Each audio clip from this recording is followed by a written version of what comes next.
Perkenalkan, nama saya Justina Tersdai dengan NIM 231202175, kelas 3C, Prodi Akuntansi. Di sini saya membuat video mengenai rangkuman materi dari materi 7 sampai materi 12, budaya lahan kering untuk memenuhi UAS budaya lahan kering.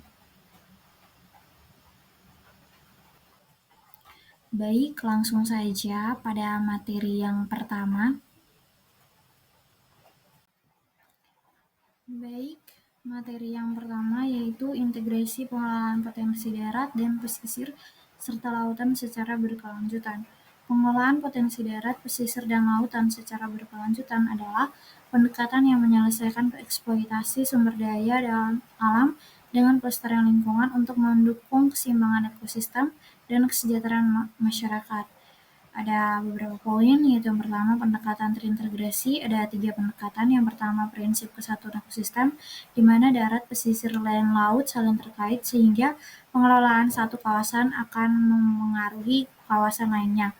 Yang kedua ini kolaborasi multisektor, di mana melibatkan pemerintah, masyarakat lokal, ilmuwan, dan sektor swasta. Yang ketiga perencanaan tata ruang, integrasi tata ruang dan darat dan laut untuk mencegah konflik pemanfaatan sumber daya. Yang kedua ini pemanfaatan potensi secara berkelanjutan, ada 3 potensi. Yang pertama darat, pengelolaan lahan pertanian, hutan, dan perkebunan dengan teknik konservasi tanah dan air. Yang kedua pesisir, pelestarian ekosistem mangrove, padang lamun, dan terumbu karang yang berfungsi sebagai penyangga ekosistem. Dan yang ketiga ini laut, yaitu pengelolaan perikanan yang berkelanjutan melalui kuota tangkap, zona larangan, dan teknologi ramah lingkungan. Poin yang ketiga yaitu tantangan pengelolaan. Ada tiga tantangan. Yang pertama ini kerusakan ekosistem akibat eksploitasi berlebihan, pencemaran, dan perubahan iklim. Yang kedua ketidakseimbangan kebijakan, di mana kebijakan sering terfokus pada satu sektor tanpa mempertimbangkan keterkaitan antar wilayah, dan kurangnya partisipasi masyarakat, di mana minimnya edukasi pemberdayaan masyarakat lokal dalam pengelolaan.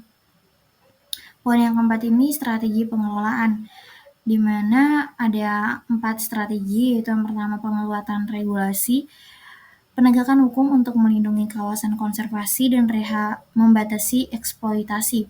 Dan yang kedua yaitu rehabilitasi lingkungan, yaitu restorasi mangrove, penghijauan lahan kering, dan rehabilitasi terumbu karang.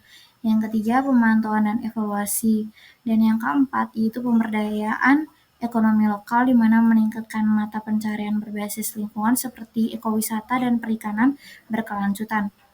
Poin yang kelima ini ada keuntungan pendekatan berkelanjutan. Ada 3 keuntungan, yaitu pertama ekologis, di mana menjaga keseimbangan ekosistem dan keanekaragaman hayati. Yang kedua ekonomi, keuntungannya yaitu mendukung keberlanjutan sumber daya untuk generasi mendatang. Dan sosial, yaitu keuntungannya yaitu meningkatkan kesejahteraan masyarakat melalui pemanfaatan yang adil dan lestari. Poin yang ketiga yaitu tantangan pengelolaan. Ada tiga tantangan. Yang pertama ini kerusakan ekosistem akibat eksploitasi berlebihan, pencemaran, dan perubahan iklim. Yang kedua ketidakseimbangan kebijakan. Kita masuk pada materi yang kedua, yaitu peluang bisnis pertanian lahan kering, pariwisata, dan sumber daya perairan. Yang pertama ini peluang bisnis pertanian lahan kering. Karakteristik dari lahan kering yaitu lahan kering memiliki curah hujan rendah dan kondisi tanah yang kurang subur, serta membutuhkan teknik budaya dan pengelolaan khusus untuk meningkatkan produktivitasnya. Ada peluang bisnisnya. Poin pertama ini budidaya tanaman tanah kekeringan, yaitu terdiri dari kopi, jagung, singkong, kacang-kacangan seperti kedelai dan kacang tanah, dan tanaman obat seperti jahe, kunyit, dan temulawak. Yang kedua teknologi pertanian inovatif. Ada 4 sistem, yaitu sistem irigasi hemat air, penggunaan varietas unggul tahan tanah kekeringan, teknologi mulsa dan konservasi tanah, serta pertanian organik. Dan poin yang ketiga ini pengelolaan hasil pertanian, yaitu produk olahan berbasis tanaman lahan kering, pengembangan agroindustri skala kecil dan menengah. Kita masuk pada materi yang kedua, yaitu peluang bisnis pertanian lahan kering, pariwisata, dan sumber daya perairan. Yang pertama ini peluang bisnis pertanian lahan kering. Karakteristik dari lahan kering yaitu lahan kering memiliki curah hujan rendah dan kondisi tanah.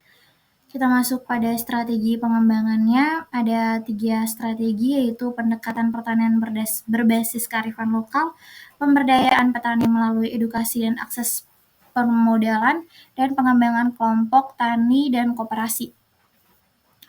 Kita masuk yang peluang bisnis yang kedua yaitu peluang bisnis untuk pariwisata. Nah, potensi pengembangan untuk bisnis pariwisata yaitu wisata alam, di mana terdiri dari ekowisata, wisata berbasis konservasi, pendakian gunung, dan wisata pantai dan bahari. Yang kedua wisata budaya yaitu wisata desa, festival budaya, wisata sejarah dan religi, dan pengembangan kerajinan lokal. Yang ketiga wisata minat khusus yaitu kuliner, olahraga, petualangan, dan edukasi. Kita masuk pada strategi pengembangannya. Ada 3 strategi yaitu pendekatan pertanian berbasis kearifan lokal, pemberdayaan petani melalui edukasi dan akses permodalan, dan pengembangan kelompok tani dan koperasi. Masuk pada strategi pengembangan, ada 4 strategi yaitu peningkatan infrastruktur, pengembangan sumber daya manusia pariwisata, digitalisasi promosi pariwisata, dan kolaborasi antar pemangku kepentingan. Masuk pada peluang bisnis untuk sumber daya perairan. Nah, di sini terdiri dari sektor perikanan dan juga sektor kelautan. Sektor perikanan, yang pertama budidaya perikanan yaitu ikan air tawar seperti lele nila dan gurame, ikan air payau, dan budidaya tambak. Yang kedua pengelolaan hasil perikanan, yaitu produk olahan ikan beku, pembuatan nugget, pembuatan kerupuk, dan pengalengan ikan. Kita masuk pada sektor kelautan. Yang pertama ini budidaya laut terdiri dari rumput laut, budidaya kepiting, budidaya mutiara, dan yang kedua ini jasa klasik. Masuk pada strategi pengembangan, ada 4 strategi yaitu peningkatan infrastruktur, pengembangan sumber daya manusia pariwisata, digitalisasi promosi pariwisata, dan kolaborasi antar pemangku kepentingan. Masuk pada peluang bisnis untuk sumber daya, dan yang kedua ini jasa kelautan yaitu terdiri dari wisata bahari, dan yang kedua ini jasa kelautan yaitu terdiri dari wisata bahari, dan yang kedua ini jasa kelautan yaitu terdiri dari wisata bahari, dan yang kedua ini jasa kelautan yaitu terdiri dari wisata bahari, dan yang kedua ini jasa kelautan yaitu terdiri dari wisata bahari, dan yang kedua ini jasa kelautan yaitu terdiri dari wisata bahari, dan yang kedua ini jasa kelautan yaitu terdiri dari wisata bahari, dan yang kedua ini masuk pada materi yang ketiga yaitu pariwisata selayang pandang, di mana pariwisata yaitu kegiatan perjalanan yang dilakukan oleh individu atau kelompok untuk tujuan rekreasi, bisnis, atau keperluan lainnya yang mencakup berbagai aspek seperti perjalanan, akomodasi, makan, dan hiburan. Kita masuk pada jenis-jenis pariwisata, itu ada 5 jenis. Yang pertama pariwisata alam, itu berfokus pada eksplorasi alam seperti gunung, pantai, dan ekowisata. Yang kedua pariwisata budaya, yaitu mengunjungi tempat yang berkaitan dengan seni, sejarah, dan tradisi budaya. Yang ketiga pariwisata edukasi, yaitu kunjungan yang bertujuan untuk belajar seperti museum atau pusat penelitian. Yang keempat, pariwisata mewah, yaitu menyediakan pengalaman dan fasilitas eksklusif bagi wisatawan, serta pariwisata petualangan, yaitu aktivitas wisata yang menantang seperti trekking atau olahraga ekstrim. Masuk pada komponen utama pariwisata, di mana terdiri dari 4 komponen. Yang pertama ini atraksi wisata, di mana tempat atau objek menarik yang dikunjungi wisatawan. Yang kedua akomodasi, yaitu fasilitas tempat tinggal untuk wisatawan seperti hotel atau resort. Yang ketiga transportasi, di mana yaitu sarana yang digunakan untuk perjalanan wisata. Dan yang keempat itu layanan pariwisata, layanan tambahan seperti pemandu wisata dan agen perjalanan. Adapun dampak pariwisata itu ada dampak positif dan dampak negatifnya. Untuk positif yaitu meningkatkan perekonomian lokal, membuka lapangan kerja, dan memperkenalkan budaya lokal. Serta negatifnya itu potensi kerusakan lingkungan, pengaruh negatif pada budaya lokal, dan masalah kemacetan. Masuk pada materi yang ketiga yaitu pariwisata selayang pandang, di mana pariwisata masuk pada materi yang keempat yaitu siapakah wisatawan itu. Nah, wisatawan adalah individu atau kelompok yang melakukan perjalanan ke suatu tempat di luar lingkungan, biasanya untuk tujuan rekreasi, bisnis, pendidikan, atau keperluan lain dalam jangka waktu tertentu. Nah, mereka menjadi elemen utama dalam industri pariwisata dan karakteristiknya memengaruhi pengembangan sektor ini. Adapun karakteristik dari wisatawan yaitu berasal dari wilayah domestik atau internasional, melakukan perjalanan sementara biasanya tidak lebih dari 1 tahun, dan termotivasi oleh berbagai tujuan seperti rekreasi, bisnis, dan atau budaya. Adapun 3 jenis wisatawan yaitu berdasarkan motivasi, di mana yaitu terdiri dari rekreasi, bisnis, budaya, dan ekowisata. Yang kedua berdasarkan gaya perjalanan yaitu independen atau kelompok, dan yang ketiga berdasarkan pengeluaran yaitu mewah, menengah, atau hemat. Adapun faktor yang mempengaruhi wisatawan yaitu kepribadian dan preferensi, beragam berdasarkan minat seperti petualangan atau relaksasi. Tren pasar, wisatawan kini lebih menyukai pengalaman otentik dan berkelanjutan, dan kondisi eksternal yaitu faktor ekonomi, keamanan, dan aksesibilitas. Masuk pada materi yang keempat, yaitu siapakah wisatawan itu. Nah, wisatawan adalah individu atau kelompok yang melakukan perjalanan ke suatu tempat. Masuk pada materi yang kelima, yaitu produk pariwisata di NTT. Nusa Tenggara Timur ini memiliki berbagai potensi pariwisata yang menarik, mulai dari keindahan alam, budaya, hingga kekayaan bahari. Berikut ini adalah produk pariwisata unggul di NTT sendiri. Yang pertama ini wisata alam, di mana terdiri dari Taman Nasional Komodo, yaitu rumah bagi komodo dan keindahan alam seperti Pulau Komodo dan Padar. Yang kedua Pulau Flores, di mana dikenal dengan Danau Kelimutu dan pegunungannya yang indah. Yang ketiga Pulau Sumba, yaitu menawarkan pantai eksotis dan budaya tradisional yang kaya. Dan yang keempat yaitu Pulau Alor, yaitu dikenal dengan keindahan alam bawah laut dan ekowisata. Yang kedua, wisata budaya, yaitu kampung adat seperti di Flores, Sumba, dan Timur yang mempertahankan tradisi dan rumah khas. Dan festival dan tradisi lokal, yaitu festival budaya dan upacara adat menarik wisatawan yang tertarik pada kebudayaan lokal. Yang ketiga ini wisata bahari, seperti pantai-pantai indah seperti Pantai Nihiwatu di Sumba dan Pantai Pink di Komodo. Dan Taman Laut Komodo terkenal dengan terumbu karang dan lokasi penyelaman yang indah. Masuk pada wisata agro, yaitu kebun kopi dan pertanian, menawarkan wisata pertanian seperti kebun kopi di Flores dan Timor. Pada wisata religi, yaitu gereja bersejarah, di mana seperti gereja katedral Atambua mencerminkan budaya Katolik yang kuat di NTT. Masuk pada materi yang kelima, yaitu produk pariwisata di NTT. Nusa Tenggara Timur ini memiliki berbagai potensi pariwisata yang menarik,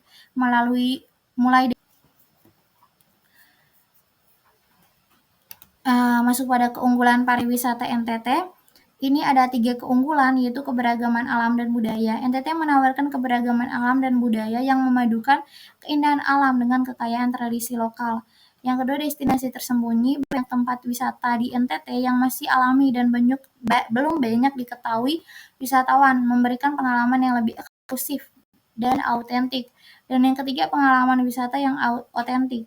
Wisatawan dapat menikmati pengalaman yang lebih mendalam tentang budaya, tradisi, dan kehidupan lokal. Nah, masuk pada tantangan potensi pengembangan, ini ada 3 tantangan. Yang pertama, aksesibilitas, yaitu akses transportasi yang masih terbatas ke beberapa daerah wisata.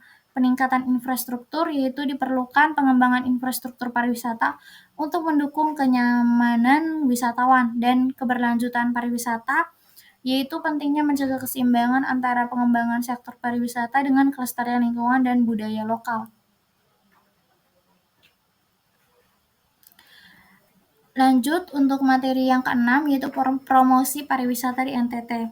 Nah, promosi pariwisata di Nusa Tenggara Timur bertujuan untuk meningkatkan daya tarik wisatawan dan mengembangkan sektor pariwisata daerah. Berikut adalah beberapa aspek penting dalam promosi pariwisata di NTT. Yang pertama ini tentu. Lanjut untuk materi yang keenam, yaitu promosi pariwisata di NTT. Nah, promosi pariwisata di Nusa Tenggara Timur bertujuan untuk meningkatkan daya tarik wisatawan dan mengembangkan sektor pariwisata daerah. Berikut adalah beberapa aspek penting dalam promosi pariwisata di NTT. Yang pertama ini tentunya ada strategi promosi. Ada 4 strategi. Ini ada pemasaran digital, yaitu penggunaan media sosial dan platform digital untuk memperkenalkan destinasi wisata NTT. Event dan festival, yaitu penyelenggaraan festival budaya seperti Festival Komodo untuk menarik wisatawan. Berikutnya itu pameran pariwisata, itu partisipasi dalam pameran pariwisata domestik dan internasional.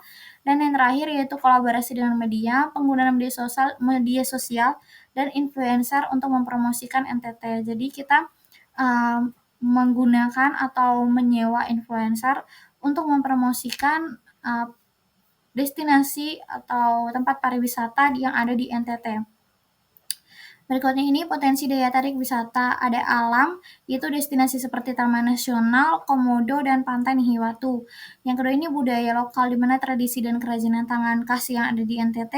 Wisata bahari, yaitu keindahan terumbu karang dan ekosistem laut seperti di Pulau Alor. Dan yang keempat ini petualangan, aktivitas trekking dan diving yang menawarkan pengalaman unik. Berikutnya ini adalah kolaborasi dengan stakeholder. Ini ada 3 poin. Yang pertama ini pemerintah daerah dan pusat. Kerjasama antara pemerintah Provinsi NTT dan Kementerian Pariwisata dan Ekonomi untuk menyusun kebijakan, mendukung pengembangan infrastruktur dan mempromosikan destinasi. Yang kedua ini sektor swasta, di mana kolaborasi dengan agen perjalanan, hotel, restoran, dan operator tur untuk menciptakan paket wisata yang menarik dan terjangkau. Dan yang ketiga ini masyarakat lokal, di mana pemberdayaan masyarakat lokal untuk berpartisipasi dalam kegiatan pariwisata. Lanjut untuk materi yang keenam, yaitu promosi pariwisata di NTT. Nah, promosi pariwisata di Nusa Tenggara Timur bertujuan untuk meningkatkan daya tarik wisatawan dan mengembangkan sektor pariwisata daerah. Berikutnya ini ada pengembangan infrastruktur, di mana itu terdiri dari transportasi dan fasilitas wisata.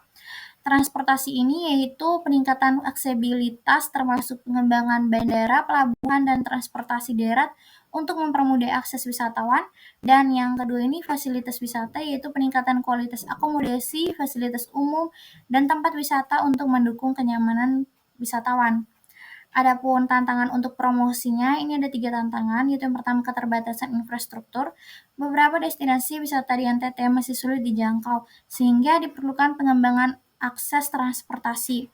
Yang kedua ini kurangnya pemasaran yang terintegrasi, promosi yang belum sepenuhnya terkoordinasi antara pemerintah, sektor wisata, dan masyarakat lokal. Dan tantangan yang terakhir yaitu persaingan dengan destinasi lain. Banyak pilihan destinasi wisata membuat promosinya efektif menjadi kunci untuk membedakan NTT dari tempat wisata lainnya. Baik, berikutnya ini ada pengembangan infrastruktur, di mana itu terdiri dari transportasi dan fasilitas wisata.